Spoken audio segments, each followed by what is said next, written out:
Hi everyone. இப்போ நம்ம என்ன படம் பார்க்க போறோம்னா தீயவர்கள் கொலை நடுங்க. ஸோ இந்த படம் எப்படின்னு கேட்டிங்கன்னா, நல்லா இருக்கா நல்லா இல்லையா எப்படி சொல்கிறதுன்னு தெரியல. படம் வந்து பார்த்தீங்கன்னா கதை ஸ்டோரி வந்து ஆஸ் யூஷுவல் ஸ்டோரி தாங்க. சைல்டு அபியூஸ் பற்றி தான் வந்து ஸ்டோரியோட கான்செப்ட் வந்து சைல்டு அபியூஸ் பற்றி தான். பெருசாக வந்து எல்லாருமே வந்து பார்த்தீங்கன்னா சூப்பராக பண்ணியிருக்காங்க.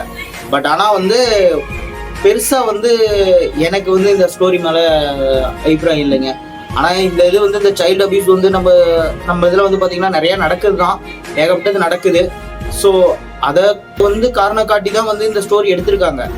இருந்தாலும் ஆஸ் யூஷுவல் நம்ம இதே மாதிரியே வந்து நிறையா ஸ்டோரி நம்ம எப்படி பார்த்தா எப்படி இருக்கும் அது மாதிரி தான் இருக்குதோ ஒழிச்சு, மற்றபடி புதுசாக நம்ம எதிர்பார்க்கறதுக்கு தகுந்த மாதிரி வந்து இல்லை. ஆக்ஷன் கிங் அவர் வந்து பார்த்தீங்கன்னா நல்லா நடிச்சிருக்காரு. அவரோடைய நடிப்பு, ஐஸ்வர்யா ராஜேஷ் அவங்களோடைய நடிப்பு, மற்றபடி கோ ஆக்டர்ஸ் மற்றவங்க எல்லாருமே வந்து பார்த்தீங்கன்னா நடிப்பில் மற்றவங்களாம் ஓகே தான் நடிச்சிருக்காங்க, நல்லா நடிச்சிருக்காங்க. அதுல எந்த தப்பும் சொல்ல முடியாது. இந்த ஸ்டோரி வந்து பார்த்தீங்கன்னா நம்ம அடுத்தடுத்து கதை என்னங்கிறத நம்ம ஸ்டார்டிங்கே வந்து நம்மளால கெஸ் பண்ண முடியுது. ஸோ கெஸ் பண்ணுற முடிகிற அளவுக்கு இருக்கிற ஸ்டோரி வந்து பார்த்தீங்கன்னா அந்த அளவுக்கு பெருசாக வந்து நம்ம பார்க்க விருப்பம் இருக்காது இல்லையா.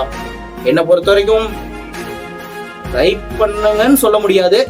பட் ஆனால் ஓகே, உங்கள் விருப்பம் தான்.